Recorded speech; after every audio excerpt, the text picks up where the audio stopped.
चलो यार देखो, काउंटर से रिलेटेड बहुत ढेर सारे डाउट्स मेरे पास आए हुए हैं। मोस्टली बहुत सारे बच्चों ने पूछा है कि सर काउंटर पे एक वीडियो बना दो और काउंटर पे दिखा दो कैसे काम करता है। देखो, एक चीज़ क्लियर करना चाहता हूँ कि काउंटर ऐसा टॉपिक नहीं है कि तुम 1 मिनट में, 2 मिनट में, 3 मिनट में कहीं से भी देख के 15 मिनट में सीख जाओ। नहीं, काउंटर टॉपिक्स को समझना पड़ता है, और अगर आप समझ गए एक बार, पूरी जिंदगी काउंटर को दोबारा पढ़ने की जरूरत नहीं है। For your kind information. हाँ, अगर आप चीज़ों को रटने की कोशिश करोगे तो डेफिनेटली आप प्रॉब्लम फेस करोगे काउंटर को।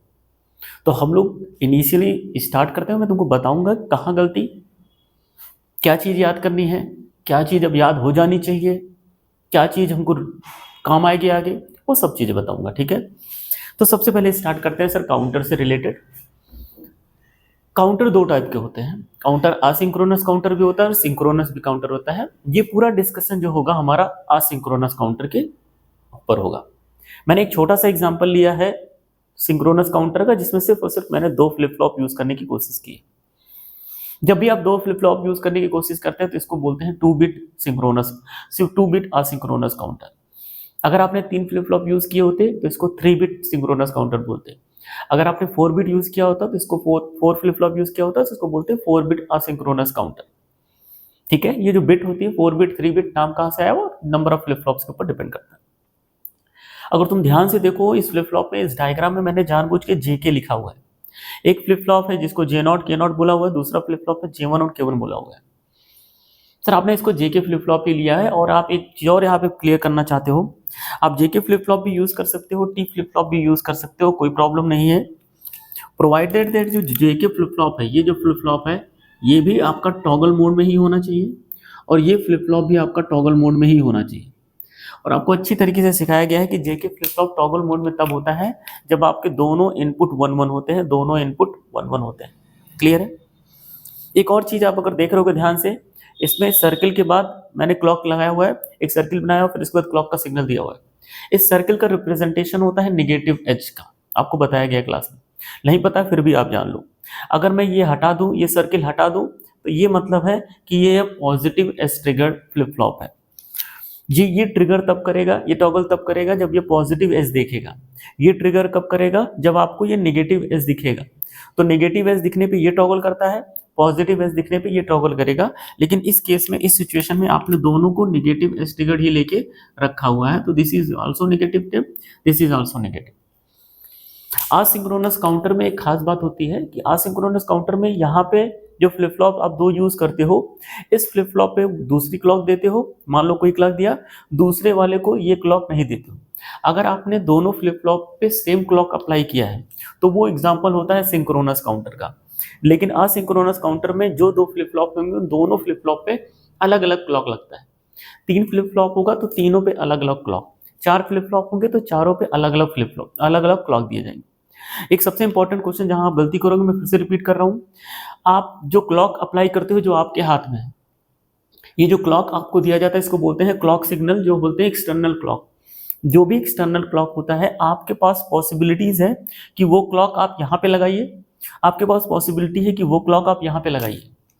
दोनों केसेस में आप यहाँ पे भी क्लॉक लगा सकते हैं, यहाँ पे भी क्लॉक लगा सकते हैं, लेकिन बस एक चीज याद रखिएगा, जिस पे भी आपने क्लॉक लगाया है वो फ्लिप फ्लॉप को आपको कंसीडर करना पड़ेगा LSB, लीस्ट सिग्निफिकेंट बिट। अगर आपने ये क्लॉक यहाँ ना लगा के यहाँ पे लगाया है तो आपका इस समय QN जो है वो लीस्ट सिग्निफिकेंट बिट है, और अगर आपने इस पे क्लॉक लगाया है तो आपका Q0 लीस्ट सिग्निफिकेंट बिट है। सर इसका क्या मीनिंग है जरा मुझे आप बताएंगे? देखिए 2 तरीके लिखने के हैं, आप जो आउटपुट है आपका Q0 और आउटपुट आपका Q1, आप ऐसे भी लिख सकते हो। अगर आपने ऐसे लिखा हुआ तो आपको अच्छी तरीके से याद होगा, ये आपका लीस्ट सिग्निफिकेंट बिट है और ये आपका मोस्ट सिग्निफिकेंट बिट है। आप इसको ऐसे भी लिख सकते हो Q1 और Q0, और इस केस में देखो ये लीस्ट सिग्निफिकेंट बिट है और ये मोस्ट सिग्निफिकेंट बिट है। मतलब कहने का आप दोनों तरीके से लिख सकते हो, कोई प्रॉब्लम नहीं है, प्रोवाइडेड दैट अगर आपने क्लॉक यहाँ लगाया है तो आपको याद होना चाहिए कि ये रिप्रेजेंटेशन करेक्ट है। लेकिन अगर आपने क्लॉक यहाँ लगाया हुआ है, या किसी फिगर में आप देखते हो, किसी क्वेश्चन में देखते हो कि क्लॉक दूसरे वाले फ्लिप फ्लॉप पे लगाया है, लगा सकता है। उसमें बहुत ज्यादा लोग कंफ्यूज करते हैं कि सर वहां क्लॉक कैसे लगा दिया, लगा सकते हैं। यहाँ पे क्लॉक लगा दोगे तो only thing is that representation will be this one, because आप देखो इस वाले फ्लिप फ्लॉप का जो आउटपुट है वो Q1 है, तो Q1 अब LSB हो जाएगा। अगर इसका फ्लिप फ्लॉप का आउटपुट देखोगे तो Q0 है, और अभी देखो ये क्या होना चाहिए, आपका लीस्ट सिग्निफिकेंट बिट।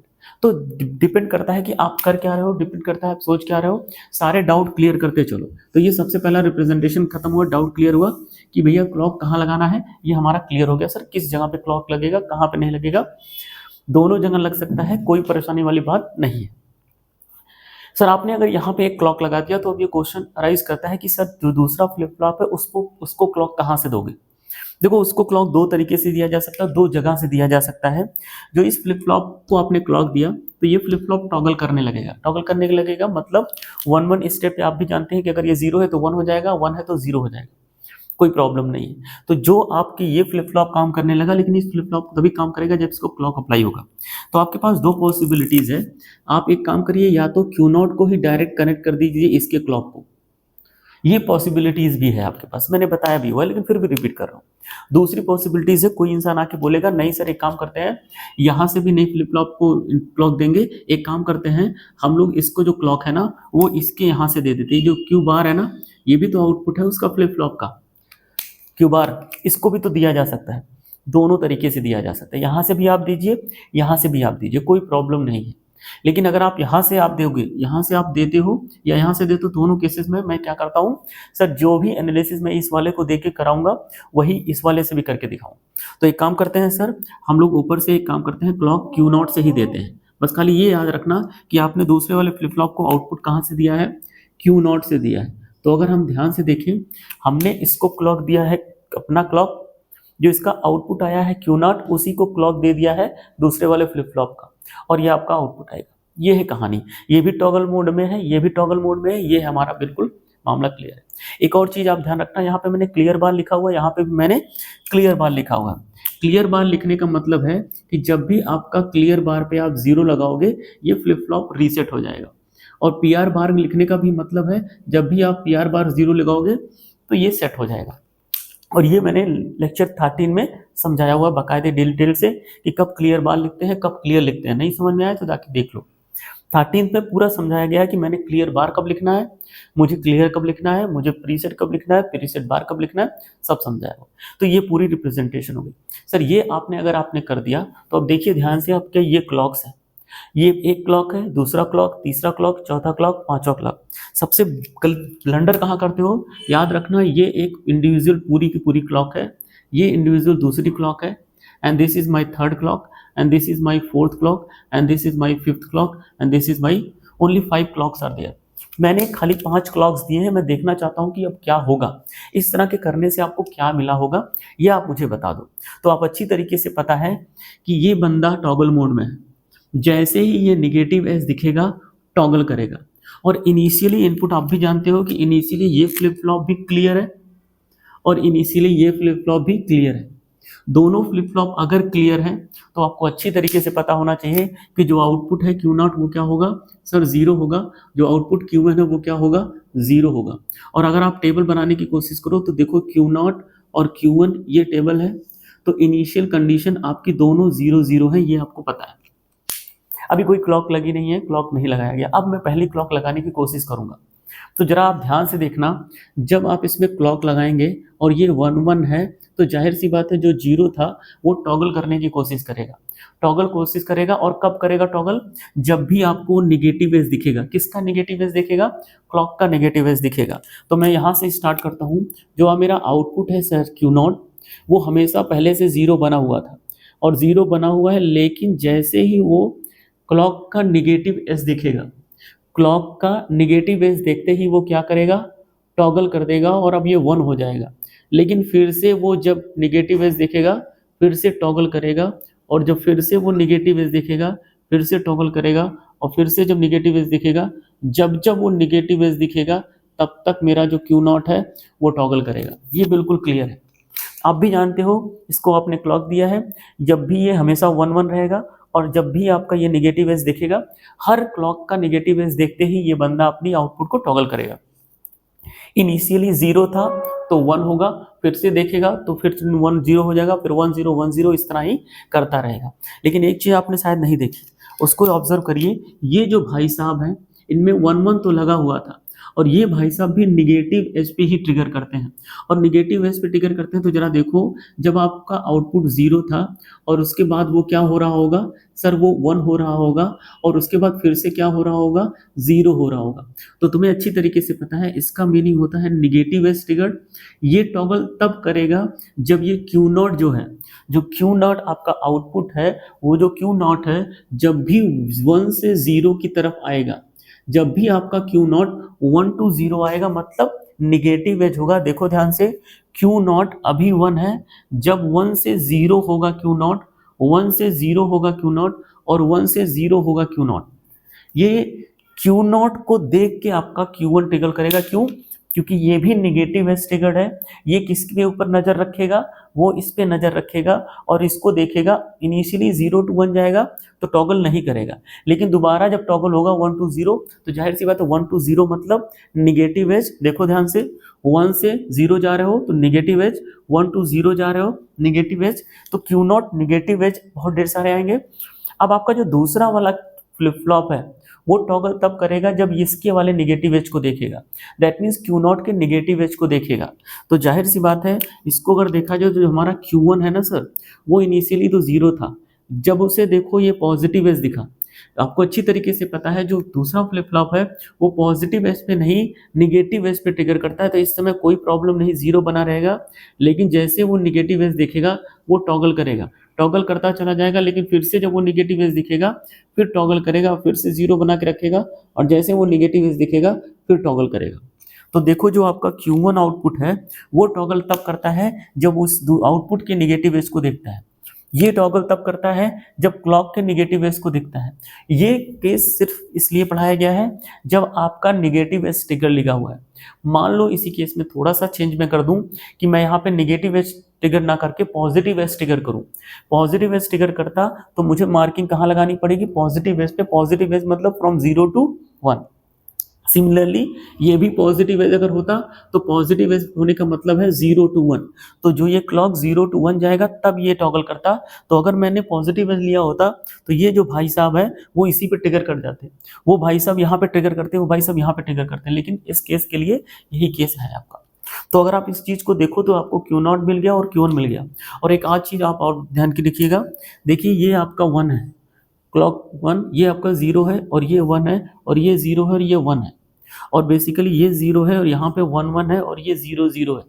तो अगर आप ध्यान से देखिए पहले क्लॉक में, अगर आप पहले क्लॉक की बात करते हैं, फर्स्ट क्लॉक की बात करते हो, तो देखो ये आपके आउटपुट्स हैं और आपके देखो आउटपुट्स क्या हैं। मैं अगर ध्यान से देखूं तो ये मेरा LSB है और ये मेरा MSB है।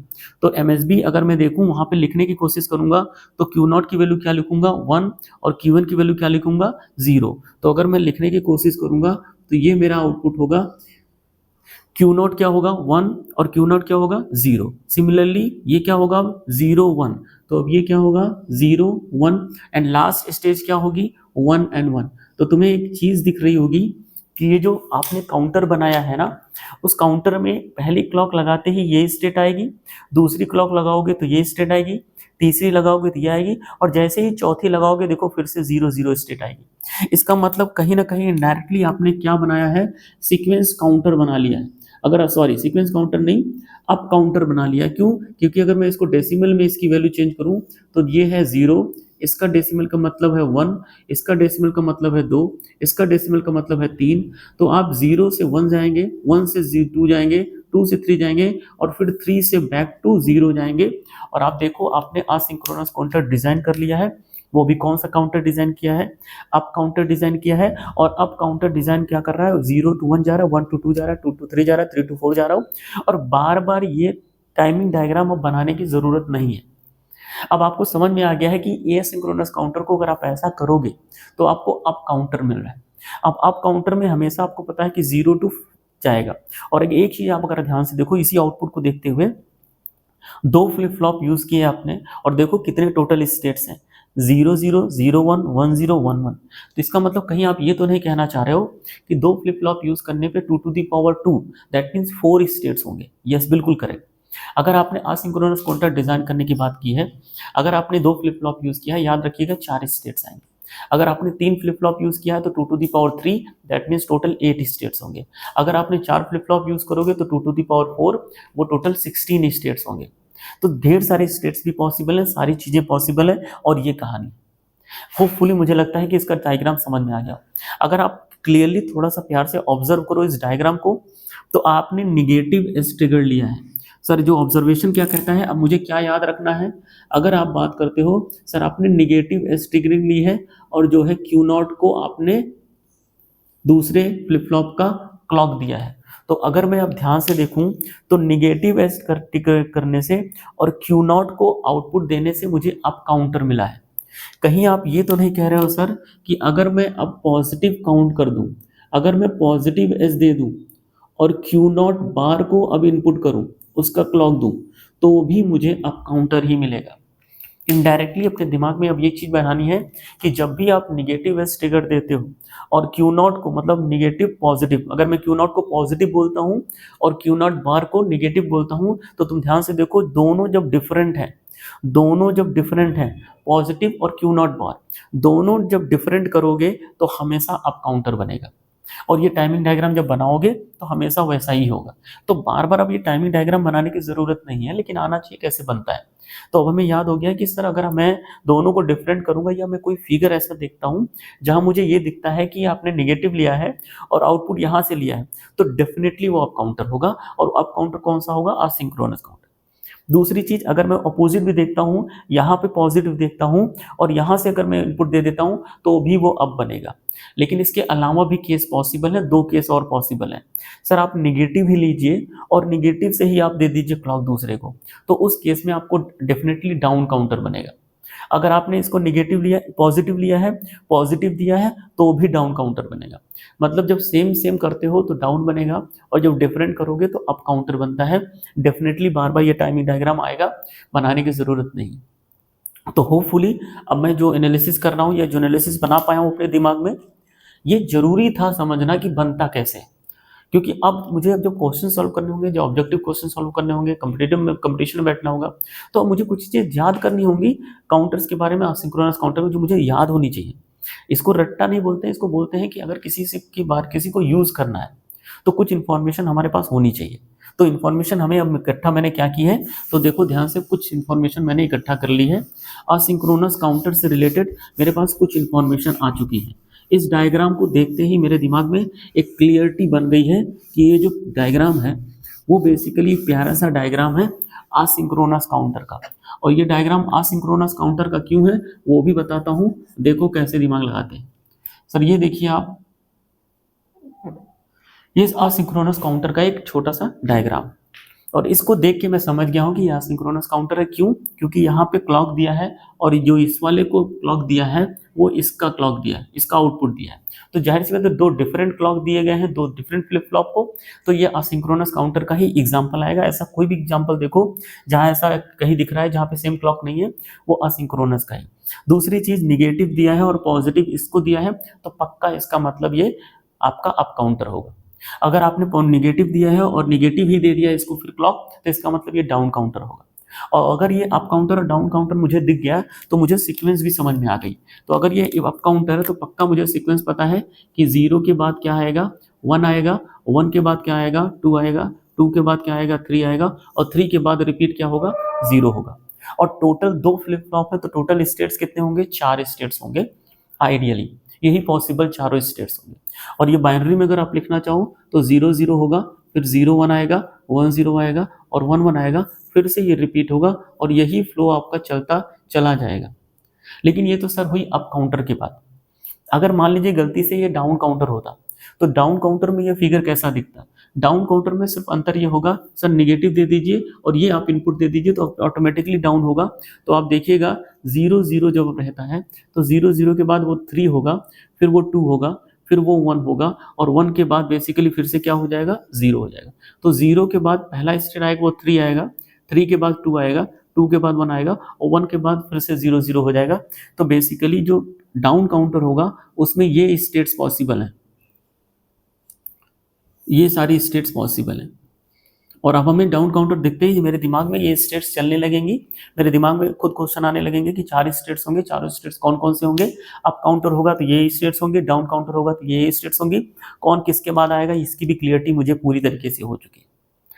तो मुझे लगता है ये पूरी चीज़ें क्लियर हो चुकी है।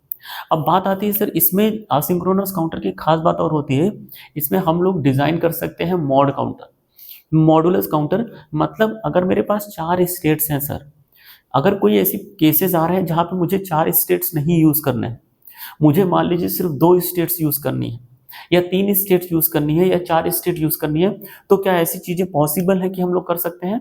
बिल्कुल कर सकते हैं, लेकिन उसके पीछे एक रीज़न समझाता हूँ। अगर आपको मीनिंग समझ में आए ऐसा क्यों किया जाए तो आप मुझे सोच सकते हो। सर अब आप देखिए क्या होता है, एक इसमें असिंक्रोनस काउंटर का एक न्यूमेरिकल बनता है छोटा सा। अगर आपने असिंक्रोनस काउंटर के टाइमिंग डायग्राम को देखा होगा तो उसमें एक खास बात होती है, जो आप क्लॉक लगाते हो ना, वो जो क्लॉक होता है वो 2 to the power n times, sorry जो आउटपुट आता है ना, आउटपुट जो फाइनल आएगा Q1 का, वो 2 टाइम्स ऑफ CL के होता है।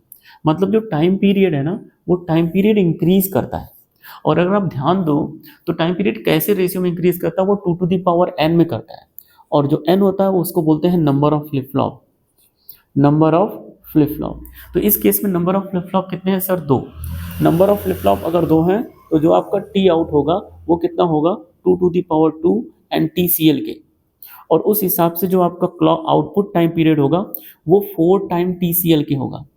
आपको नहीं लगता कि ये जो 4 है ये नंबर ऑफ स्टेट्स है? इसका मतलब नंबर ऑफ स्टेट्स टाइम वो इंक्रीज कर जाता है। इसका एक अपोजिट फॉर्मूला ऑफ फ्रीक्वेंसी से रिलेटेड बनता है कि जो आउटपुट फ्रीक्वेंसी होती है वो input frequency that is clock frequency का 4 टाइम्स हो जाती है। जितने टाइम से क्लॉक टाइम पीरियड इंक्रीज करता है, फ्रीक्वेंसी उतने टाइम ही डिक्रीज करती है। तो आपको नहीं लगता कि कहीं ना कहीं जो आउटपुट फ्रीक्वेंसी है इस डिवाइस की, जो आपको यहाँ पे दिखेगा आउटपुट 1010, उसकी जो फ्रीक्वेंसी होगी वो डिवाइड बाई 4 होगी, मतलब वो फ्रीक्वेंसी 4 टाइम्स हो जाएगी। इसका मतलब कहीं ना कहीं आपके दिमाग में क्वेश्चन आ रहा होगा कि इन केस अगर मुझे कोई इनपुट फ्रीक्वेंसी दी जाए और अगर मुझसे बोला जाए कि क्या उस फ्रीक्वेंसी को डिवाइड कर सकते हो? Yes I can divide. कितने से डिवाइड करना है जरा मुझे ये बताओ। अगर मैं तुमसे बोलता कि उस फ्रीक्वेंसी को सिर्फ 2 टाइम से डिवाइड करो, 2 से डिवाइड करो, अब आपको समझ में आ रहा होगा कि 4 स्टेट्स हैं, 4 स्टेट्स हैं, 4 तो आपने लिखना पड़ेगा।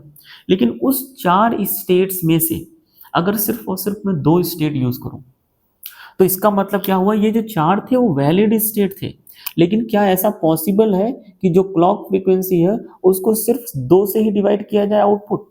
ऐसा पॉसिबल है? यस। अगर हम ऐसा कुछ अरेंजमेंट कर दें कि जिससे ये जो नंबर ऑफ वैलिड स्टेट हैं वो 4 की जगह पे 2 हो जाएं, तो हम पॉसिबल है कि आउटपुट फ्रीक्वेंसी हम एग्जैक्टली डिवाइड बाई 2 कर दें। सर क्या ऐसा पॉसिबल है कि डिवाइड बाई 3 भी कर सकते हो? क्या ऐसा पॉसिबल है डिवाइड बाई 5 भी कर सकते हो? क्या ऐसा पॉसिबल है डिवाइड बाई 7 भी कर सकते हो? Yes, everything is possible. The input frequency अगर मैं कहूँ तो ये फ्रीक्वेंसी डिवाइडर का बहुत बढ़िया एग्जांपल है।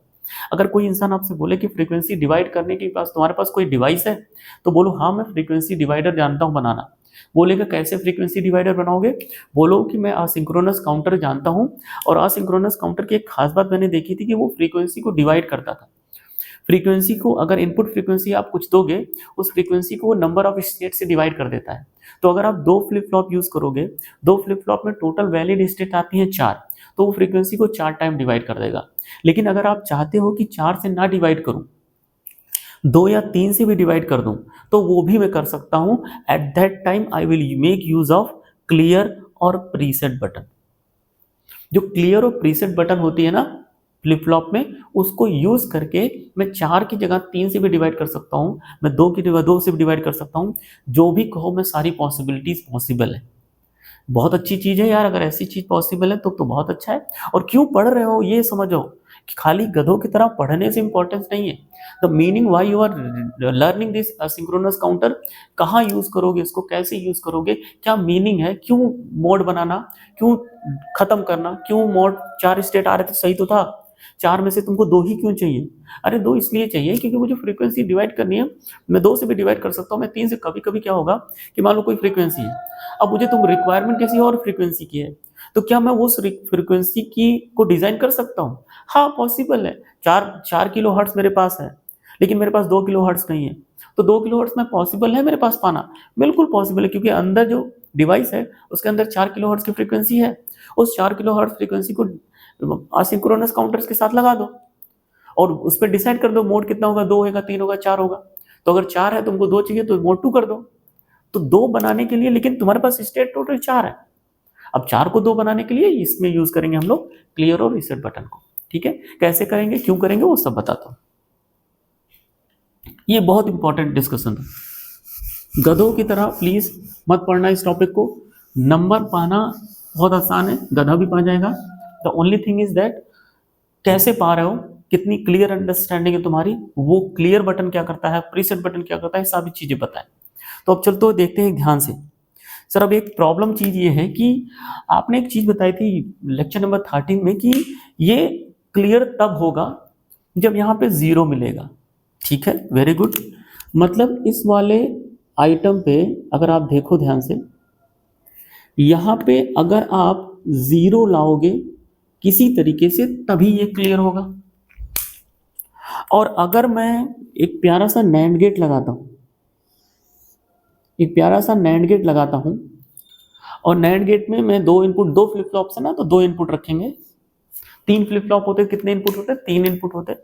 अब मुझे यहाँ पे 0 लाना है क्लियर करने के लिए, क्योंकि आप भी चाहते हो कि कोई स्टेट आए मुझे 0 0 बन जाए। मतलब कुल मिला के देखो, ऐसे देखते हैं सर, 0 0 है, 0 1 है और 1 0 है, और ये 4 स्टेट्स थी। लेकिन आप चाहते हो सिर्फ 2 स्टेट इसमें पॉसिबल हो। 0 0 के बाद वो 0 1 जाए, लेकिन 0 1 के बाद वो फिर से यहाँ ना जाए, वो डायरेक्टली यहाँ ही पहुंच जाए, और आपको यही चलता रहे। 0 0 के बाद 0 1 है, 0 1 के बाद 0 0 आए, यही 2 स्टेट ही वो वैलिड स्टेट हो। हम नहीं चाहते हैं कि 1 0 और 1 1 तक हमारा काउंटर काउंट करे। और उस केस में क्या होता है कि हमको ये दोनों स्टेट को डिस्कार्ड करना पड़ता है, करवाना पड़ता है। कैसे कराओगे, इसका मतलब सर ये है कि जब ये 0 1 हो, उसके बाद आपको फिर 0 0 ही चाहिए, तो 0 0 चाहिए, इसका मतलब आपको फ्लिप फ्लॉप को क्लियर करना पड़ेगा। तो आप चाहते हो कि जब ये स्टेट खत्म हो जाए और ये स्टेट आपको चाहिए नहीं, उसके बाद आपको सीधे 0 स्टेट चाहिए, तो इसका मतलब आपको क्लियर करना पड़ेगा। और क्लियर करने के लिए आपको 0 0 देना पड़ेगा। 0 देने के लिए आपने एक एंड गेट लगाया, और आपको जो है 0 तब आता है। और एंड गेट की एक खास बात होती है, अगर तुम देखोगे एंड गेट का एक टेबल होता है। क्यों पढ़ाया गया था एंड गेट, तो समझ में आना चाहिए तुम लोगों को। 0 0 0 1 1 0 एंड 1 1। एंड गेट होता है 0 1 0 0 0 1, और जो नैंड गेट होता है वो 1 1 1 0 होता है। तो जो नैंड गेट का आउटपुट आता है ना, वो ऐसा आता है। और तुम जरा देखो, नैंड गेट में सिर्फ एक ही बार 0 आता है, एक ही ऐसा इंस्टेंट है जहां पे वो 0 आता है। 0 तब आता है जब उसके दोनों इनपुट क्या हो, 1 1 हो। इसका मतलब आपने यहाँ पे जानबूझ के 2 इनपुट रखे हैं। कितने फ्लिप फ्लॉप के, 2। अगर 3 हो जाएंगे तो मैं क्या रखूंगा, 3। और ध्यान से रखना, मैं यहाँ पे Q0 लिखूंगा और Q1 ही लिखूंगा। ध्यान से देखो, इसका मतलब आपको यहाँ पे 1 1 0 पाने के लिए आपको क्या चाहिए, यहाँ पे 1 1 चाहिए किसी भी तरीके से, बाई हब बाई हो। अब बात होती है, आपने Q0 Q1 2 लिख लिए, लेकिन अब इसमें Q1 लिखा जाएगा, Q0 बार लिखा जाएगा, Q1 लिखा जाएगा, वो कैसे डिसाइड करते हो वो मुझे बताओ। सर अब देखो क्या हो रहा होगा, अगर आप थोड़ा सा ध्यान दो कि सर जब ये 0 0 पे था, तो यहाँ पे आउटपुट क्या था, 0, और यहाँ पे आउटपुट क्या आ रहा होगा, 0 0। जैसे ही ये क्लॉक आई होगी, ये आपका 0, ये आपका 1 हो गया होगा, और ये आपका क्या हो गया होगा, 0 ही, क्योंकि आपको पता है Q0, देखो यहाँ पे ये लिखा हुआ है Q0 और Q1, 0 0 रहा होगा। जैसे पहली क्लॉक आएगी 0 1 हो जाएगा, और इसके बाद जब दूसरी क्लॉक आएगी तो वो फिर से क्या हो जाएगा, दूसरी क्लॉक आते ही ये 0 और ये क्या हो जाएगा, 1। सर जब आपने एक क्लॉक दी, ये आ गए, दूसरी क्लॉक दी, ये पहुंच गए, और आपने अभी भी कहा कि मुझे ये नहीं चाहिए। इसका मतलब ये नहीं चाहिए, वो आ गई है स्टेट। और अगर ये स्टेट आ गई है, देखो ध्यान से, यहाँ पे क्या है, 0, यहाँ पे क्या है, 1। इसका मतलब अगर ये 0 है तो यहाँ पे क्या होगा, आपको अच्छी तरीके से पता है, 0। और अगर यहाँ पे 1 है तो यहाँ पे क्या होगा, 0। सर एक चीज आपको क्लियर हो गई कि ये स्टेट तो मुझे नहीं चाहिए थी, और जो स्टेट नहीं चाहिए होती है उसी स्टेट पे हम चाहते हैं कि 0 0 क्लियर हो जाए। तो अब मुझे बताओ कि अगर मुझे यहाँ पे 0 लाना है तो मुझे यहाँ पे 1 और 1 ही लाना होगा। और 1 और 1 कहाँ है? अगर तुम ध्यान से देखो, इस पिक्चर को देखोगे तो Q1 पे क्या है सर? Q1 पे इस समय 1 है, इसीलिए मैंने Q1 को कनेक्ट कर दिया। और अगर तुम देखो और कहाँ 1 है सर? सर ये 0 है, इसका मतलब ये क्या होगा? सॉरी, ये बेसिकली क्या होगा आपका 1। और ये जो Q0 है बार, ये इस समय 1 है। इसका मतलब आपको सर यहाँ पे अगर मैं कनेक्ट कर दूं, Q0 बार को डायरेक्टली कनेक्ट कर दूं, और अभी Q0 बार पे क्या है? 1। Q1 पे क्या है? 1। और आप देखो इस समय यहाँ पे भी 1 है और इस समय Q0 बार पे भी 1 है। कौन सी सिचुएशन पे? इस सिचुएशन पे ये दोनों आपके क्या हैं? 1 1 है। और मैंने जानबूझ के नैंड गेट को उन्हीं से कनेक्ट किया है जहां पे 1 1 है। क्यों ऐसा करना चाह रहा था? क्योंकि मैं ये स्टेट नहीं चाहता हूं। ये स्टेट जैसे ही आएगी 2 सेकंड के लिए भी, मिली सेकंड के लिए, जैसे ये स्टेट आए, ये स्टेट आ गई है, उस हिसाब से यहाँ 1 हो जाएगा और यहाँ 0। लेकिन अब तुम देखो यहाँ पे 1 है और यहाँ पे 1 है, और मुझे क्लियर करना है। क्लियर करने के लिए यहाँ पे 0 चाहिए, वहाँ 0 के लिए मुझे यहाँ पे क्या चाहिए? 1 चाहिए। और तुम देखो सारे फिगर में सिर्फ कहाँ पे 1 है? सिर्फ Q1 के पास 1 है, इसीलिए मैंने Q1 को कनेक्ट कर दिया। क्यों? सिर्फ Q0 बार के पास 1 है तो मैंने वहाँ से कनेक्ट कर दिया। आइडियली स्पीकिंग ऐसे कनेक्ट किया जाता है, लेकिन कॉम्प्लिकेटेड ना हो डायग्राम, इसलिए मैं नहीं दिखाता हूँ। ये देखो ऐसे Q0 बार से कनेक्ट किया जाता है, और ये यहाँ से आप लाते हो, ये आपका Q1 बार से कनेक्ट किया जाता है। तो हम ये दो कनेक्ट कर देते हैं। और देखो इसको कनेक्ट करने से फायदा क्या हुआ? इसको कनेक्ट करने से फायदा ये हुआ कि जैसे ही ये दोनों 1 1 हुए, और ये 1 1 कब होंगे? जैसे ही ये 1 0 होगा। जैसे ही ये 1 और 0 होगा, ये 1 हो जाएगा, ये 0 हो जाएगा, और आपने अपने नैंड गेट पे ये और ये कनेक्ट करके पहले से रखे, और ये आपके 1 1 हुए, 1 1 हुए नहीं कि ये 0 हुआ, और ये 0 हुआ नहीं कि तुरंत क्या करेगा? 0 0 कर देगा।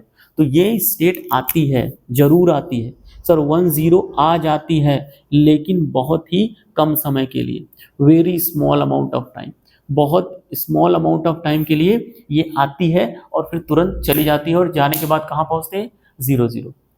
तो ये है पूरा का पूरा प्रोसीजर। इंटरेस्टिंग यहाँ पे ये है कि हम जैसे गधों को सिर्फ ये सिखाया जाता है कि यहाँ नैंड लगा दो, एंड लगा दो, फलाना लगा दो। कभी ये नहीं बताया जाता है कि यहाँ मुझे चाहिए क्या था। यहाँ मुझे 0 चाहिए था। 0 चाहने के लिए जो एक नैंड गेट होता है, एक प्यारा सा गेट होता है, जो ऐसा प्यारा सा गेट है जो ये कहता है कि 0 मैं एक ही बार लाऊंगा। एक ही ऐसी कंडीशन होती है जब 0 आएगी। अगर ढेर सारी कंडीशन पे 0 आने लगे किसी गेट में, फॉर एग्जाम्पल अगर मैं इसको बताता हूँ, और गेट को ले लो, ये सर और गेट ले लिया, 0 0 0 1 1 0 1 1। अब यहाँ पे देखो ये नैंड गेट है, मान लो एंड गेट है, तो 0 0 0 1। अब देखो ये भी कंडीशन में 0 है, ये भी कंडीशन में 0 है, ये भी कंडीशन में 0 है। तो सर हर कंडीशन में जब ये 0 है तो 0 तो कई बार आ जाएंगे 0, लेकिन हमें एक पर्टिकुलर सिचुएशन पे ही क्लियर करना है। कौन सी सिचुएशन में क्लियर करना है? 1 0 कंडीशन में क्लियर करना है। 1 0 में स्विच अगर क्लियर करना है तो हम एक ही सिचुएशन चाहते हैं जब वो क्लियर हो। तो वो सिचुएशन क्लियर करने के लिए मुझे नैंड गेट लगाना पड़ता है। नैंड गेट में ये और कौन कहाँ कनेक्ट होगा? क्योंकि मुझे यहाँ पे दोनों इनपुट 1 चाहिए थे। Q0 Q1 तो 1 है, लेकिन अगर तुम देखोगे तो Q0 की वैल्यू 0 है। Q0 की वैल्यू 0 है, लेकिन मुझे 0 नहीं चाहिए, मुझे 1 चाहिए, इसलिए मैं जानबूझ के Q0 बार से कनेक्ट कर देता हूँ। क्योंकि मुझे पता है अगर Q0 0 होगा तो Q0 बार जरूर 1 होगा। तो मैं कनेक्ट कहाँ से करूंगा? यहाँ से करूंगा। कभी कभी ट्रिक्स में लोग बताते थे, ट्रिक बताते थे यहाँ से, ये जैसे है ना, तो Q1 देखो ऐसे लिखा हुआ तो Q1 लिख दिया, Q0 लिखा हुआ तो Q1 बार, तो यहाँ पे जानबूझ के ऐसे लिख देते हैं डायरेक्ट। लेकिन तुम्हें पता होना चाहिए क्यों लिखा है। ये ट्रिक है, ये शॉर्टकट ट्रिक है कि यहाँ पे क्या लिखा जाएगा। इसको देख के लिख सकते हो। कौन सी स्टेट की नहीं चाहिए? ये नहीं चाहिए, ये नहीं चाहिए, तो देखो Q1 पे क्या लिखा हुआ? 1, तो Q1 लिख दो। Q0 पे क्या लिखा हुआ? 0, तो Q0 बार, तो देखो ये Q0 बार से कनेक्ट होगा या Q1 से कनेक्ट होगा। ये ट्रिक है। बट क्यों किया जा रहा था इसको? 0 लाने के लिए। ये 0 लाने के लिए यहाँ पे सब में 1 ही चाहिए। 1 कहाँ कहाँ से होता है? तो वहां वहां होता है, तो वहां से दोनों जगह से तार कनेक्ट कर दिया जाता है, और अपने आप ऑटोमेटिकली जैसे ये सिचुएशन आएगी तुरंत वो क्लियर हो जाएगा और 0 0 हो जाएगा। और ये है पूरा का पूरा डायग्राम मॉड 2 काउंटर का। क्यों? क्योंकि 2 ही स्टेट पॉसिबल है, 1 और 2। तो इस केस में अगर तुम देखो सिर्फ और सिर्फ 2 स्टेट पॉसिबल है, 0 0 0 1। तो कितनी स्टेबल स्टेट है? सिर्फ 2। अकॉर्डिंग टू दी फॉर्मूला क्या होता है, फॉर्मूला जो हम लोग को कहता है कि जो आउटपुट फ्रीक्वेंसी होती है वो क्लॉक फ्रीक्वेंसी के यहाँ पे लिखते हैं नंबर ऑफ स्टेट। सही देखा जाए तो ये है फॉर्मूला। कितने स्टेट्स हैं, 2, तो क्लॉक फ्रीक्वेंसी डिवाइडेड बाई 2। अगर मैं ये क्लियर नहीं करता तो कितने स्टेट होते, 4, तो क्लॉक फ्रीक्वेंसी डिवाइडेड बाई 4। लेकिन हमें रिक्वायरमेंट होती है, हमें जरूरत पड़ती है, तो हम लोग इस तरह की चीज़ों को करते हैं। क्लियर है। लेकिन प्रॉब्लम यहाँ अभी भी खत्म नहीं हुई, अभी और कंफ्यूजन कहाँ होगा सर। प्रॉब्लम ये होती है कि ये तो आपने चीज़ों को बता दिया, एक और प्यारा सा सिचुएशन लीजिए, थोड़ा सा और क्लियर करिए कि अगर मैं यहाँ पे नैंड गेट की जगह पे कोई और गेट यूज़ करना चाहूँ तो क्या वो पॉसिबिलिटी है? क्या वो न्यूमेरिकल क्वेश्चन में कहीं कहीं मुझे एंड गेट भी दिख जाता है? हाँ दिखता है। और कहीं कहीं मुझे नॉर गेट भी दिख जाता है, दिखता है। कहीं और गेट दिखता होगा। लेकिन मैंने क्लियर बोला है कि एक ही रिक्वायरमेंट है, अगर आपको क्लियर करना है तो जीरो चाहिए। जीरो चाहिए तो मुझे किसी न किसी हाल में जीरो लाना है। उसके लिए मुझे, अगर मैंने नैंड गेट यूज किया है तो नैंड गेट की एक ही ऐसी कंडीशन होती है जब जीरो होगा, जब दोनों इनपुट 1 होंगे। और दोनों इनपुट 1 होंगे तो एक ही ऐसी सिचुएशन है जहां पे 1 1 है, जब Q0 1 है, ये 1 है। अगर 3 इनपुट होता तो 3 इनपुट होता, यहाँ पे 3 लगते, Q0 Q1 Q2 तीनों लगते। लेकिन कौन बार लगेगा, कौन 1 क्यों वैसे लिखा जाएगा, ये डिसाइड करता है कि कहाँ पे 1 है। जहां पे भी 1 दिखेगा वहीं से आपको यहाँ पे कनेक्ट करना है, और उसी लिए वहां पे जीरो आएगा। हिंट थोड़ा सा ये है कि सर कभी कभी क्लियर की जगह पे क्लियर बार की जगह पे क्लियर लिख देता है। और जब भी क्लियर लिखता है, मैंने क्लास में भी बताया था, यूट्यूब 13 लेक्चर में भी है, क्लियर लिखने का इनडायरेक्ट मेथड होता है कि अब आपको 1 चाहिए। और आप अच्छी तरीके से जानते हैं, अगर आपको 1 चाहिए तो अब यहाँ पे आपको चाहिए 1। और 1 लाने के लिए ऐसी कौन सी कंडीशन है कि यहाँ पे 1 आया। तुम अगर नैंड गेट यूज करते हो, अगर आप नैंड गेट यूज करते हो तो नैंड गेट में क्या होगा, 0 0 0, ये है एंड गेट। तो तुम अगर ध्यान से देखो, ये एंड गेट है। एंड गेट में एक ही ऐसी पॉसिबिलिटी है जहाँ पे 1 होएगा, और वो 1 कब आएगा, जब सारे के सारे इनपुट 1 हो। तो ये तो बहुत अच्छी चीज है सर, कि अगर आपको 1 भी चाहिए तो नैंड की जगह पे क्या कर लो, एंड गेट यूज कर लो। और एंड गेट में भी वही सिचुएशन प्रिवेल करती है, ये सब 1 1 होने चाहिए। और अब आप एंड गेट लगा दो, अगर यहाँ पे क्लियर लिखोगे तो यहाँ पे एंड लिखता है, अगर आप यहाँ पे क्लियर बार लिखोगे तो यहाँ पे नैंड गेट लगेगा। बाकी सब कुछ सेम है, ये कहाँ कनेक्ट करना था वही कनेक्ट करना था, कोई डिफरेंस नहीं था। क्योंकि यहाँ पे आइडियली हमको 1 1 ही चाहिए था। एंड गेट में भी 1 1 चाहिए होता है, नैंड गेट में भी एक ही कंडीशन होती है, 1 1 चाहिए होता है। नैंड गेट की खास बात होती है सर यहाँ पे 0 ला देता है, और एंड गेट की खास बात होती है वहां पे 1 ला देता है। ये पूरी की पूरी ऑपरेशन है, ये 2 बिट का है। अब 3 बिट का, 4 बिट का, 5 बिट का, जैसे भी डिपेंड करता है, आप कर सकते हो। एक प्यारा सा छोटा सा एक क्वेश्चन है, अब उसको हिंट में दे रहा हूँ, या आप लोग खुद बना के देखना और समझ में आ जाएगा कि हो क्या रहा है।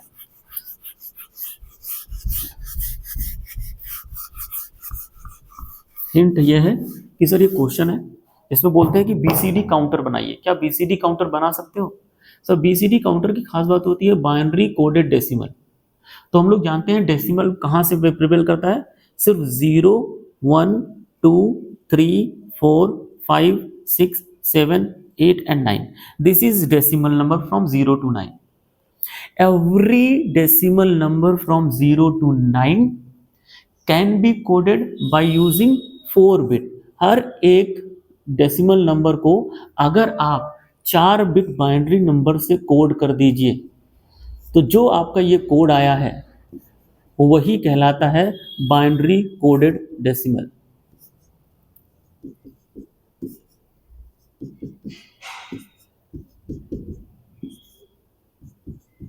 Only these binary code are called binary coded decimal. ये है बीसीडी कोड। बीसीडी कोड अब भी जानते हो कि binary decimal coded, binary coded decimal. Decimal सिर्फ 0 to 9 जाता है। 0 to 9 को कोड करने के लिए आप, जाहिर सी बात है, 3 बिट भी 4 बिट, 3 बिट से तो कर नहीं पाओगे, क्योंकि इसको तो 2 बिट 3 बिट से कर लोगे, लेकिन 3 बिट कहाँ तक जाएगा, सिर्फ 8 तक जाएगा, 7 तक जाएगा। क्योंकि देखो 3 बिट 7 तो कोड कर लिया, लेकिन 8 और 9 नहीं कोड कर पाओगे। मिनिमम 4 बिट से ही कोड किया जा सकता है इसको। और 4 बिट से ही आपने इसलिए 4 बिट से इसको कोड किया, इसको किया, इसको किया, इसको किया, इसको किया, इसको किया, इसको किया। सारे 0 to 9 को आपने 4 बिट से कोड किया है। कौन से? बाइनरी। इसलिए देखो बाइनरी कोडेड डेसिमल, और कोई रॉकेट साइंस नहीं है। और अगर मैं तुमसे बोलूं कि मुझे यही सीक्वेंस चाहिए, मुझे बीसीडी काउंटर चाहिए। बीसीडी काउंटर में अगर देखो कितने स्टेट होंगे, 0 to 9, टोटल कितने स्टेट होंगे सर? टोटल स्टेट हैं 10, 0 से लेके 9 तक। 4 फ्लिप फ्लॉप अगर यूज करोगे तो टोटल स्टेट कितने पॉसिबल है? 16।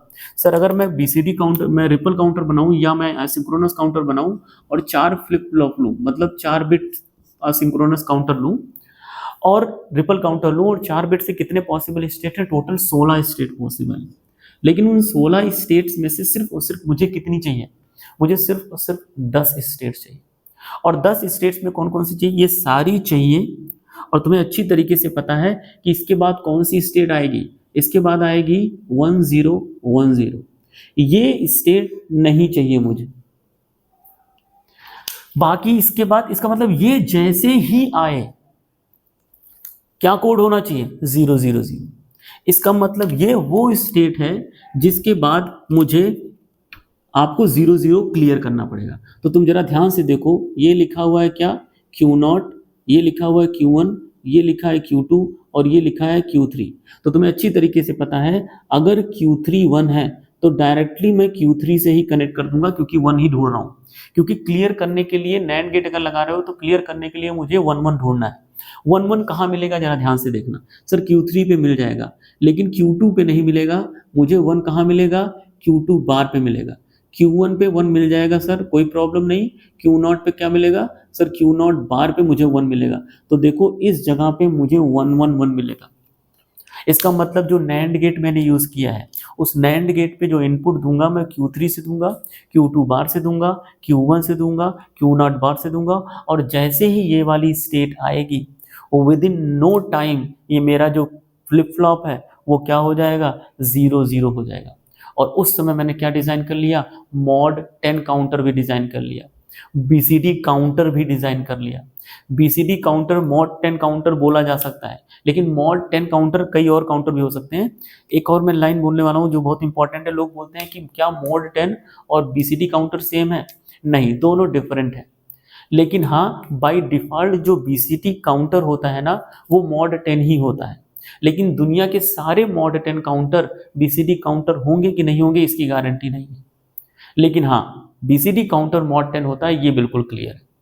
लेकिन दुनिया में और ढेर सारे मॉड 10 काउंटर आएंगे जहां पे 10 स्टेट्स होंगी, 10 स्टेबल स्टेट्स होंगी। लेकिन वो जो 10 स्टेबल स्टेट्स हैं वो ये 0 to 9 होंगी कि नहीं होंगी ये नहीं पता, क्योंकि बीसीडी के लिए जरूरी है कि वो स्टेट 0 to 9 वाली हो।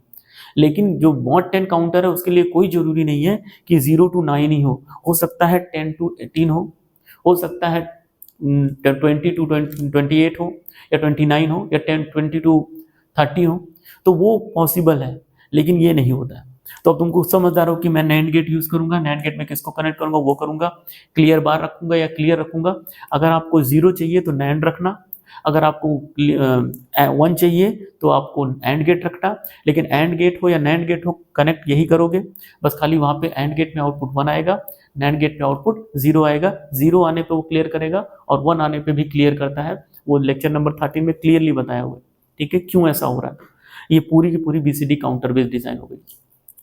न्यूमेरिकल क्वेश्चंस कैसे पूछे जाते हैं वो आपसे पूछेंगे। 4 बिट असिंक्रोनस काउंटर डिजाइन कर सकते हो? Yes, I can design synchronous का असिंक्रोनस काउंटर।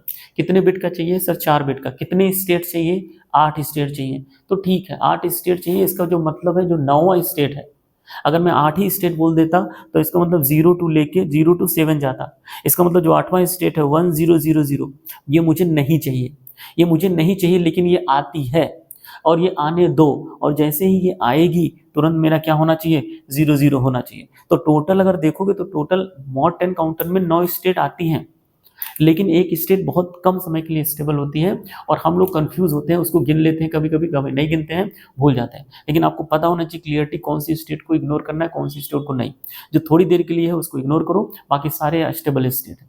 तो ये आपको पूछे जाएंगे क्वेश्चन डिजाइन करने के लिए। या कभी कभी थ्योरी क्वेश्चन पूछा जा सकता है कि भैया बताओ रिपल काउंटर में कितने नंबर ऑफ स्टेट्स होंगे। अगर मॉड 10 है उसमें कितने नंबर ऑफ स्टेट्स होंगे, अगर कोई मॉड नहीं है, मान लो मैंने बोला 4 बिट सिंक्रोनस असिंक्रोनस काउंटर है तो कितने स्टेट होंगे पता है। फिर ये कहाँ यूज करोगे असिंक्रोनस काउंटर को, फ्रीक्वेंसी डिवीजन के लिए यूज कर सकते हो, हाँ बिल्कुल यूज कर सकता हूँ। अगर मैं तुमसे बोलूँ कोई मैं इनपुट फ्रीक्वेंसी तुम्हें दे रहा हूँ, उस फ्रीक्वेंसी को इतने में डिवाइड करना है, मान लो मुझे उसको 8 से डिवाइड करना है, तो कर सकते हो, हाँ कर सकता हूँ। 2 से डिवाइड करना है कर सकता हूँ, 3 से डिवाइड करना है कर सकता हूँ, 5 से डिवाइड करना है कर सकता हूँ। किसी भी फ्रीक्वेंसी को किसी भी टर्म से डिवाइड किया जा सकता है by using making use of a ripple counter. The only disadvantage of ripple counter है कि इसमें क्या होता है, तुम देख रहे होगे क्लॉक लगाया गया, क्लॉक लगाने के बाद उसके आउटपुट को दूसरे का क्लॉक दिया गया, तो तुम देखो ध्यान से एक रिपल टाइप की बनी हुई, connect one flip flop output is connected to second, second is connected to third. So इसमें जो टाइम टेकन है ना पूरा आउटपुट आने में वो बहुत ज़्यादा लगता है। The only this is the disadvantage of asynchronous counter, बहुत ज़्यादा टाइम टेकिंग होता है, स्पीड स्लो होती है, फास्ट नहीं होता है, स्लो होता है। लेकिन यूज़ भी है, जहाँ पे स्पेसिफिक यूज़ होगा आप यूज़ कर सकते हो, लेकिन अगर स्लो और फास्ट की बात करोगे तो ये स्लो होता है। और इसका रिप्लेसमेंट क्या होगा सर, इसका रिप्लेसमेंट फास्ट आप सिंक्रोनस काउंटर कर सकते हो। सिंक्रोनस काउंटर जनरली बहुत फास्ट होता है, इससे तो लाख गुना फास्ट होता है, ठीक है। तो हम लोग इसके बाद जो पढ़ने वाले हैं वो सिंक्रोनस काउंटर पढ़ेंगे और वो देखेंगे उसमें क्या करना है। लेकिन ओवरऑल जो रिपल काउंटर की बात है ये इतना ही है, इससे ज़्यादा कुछ है नहीं। Clear, bye.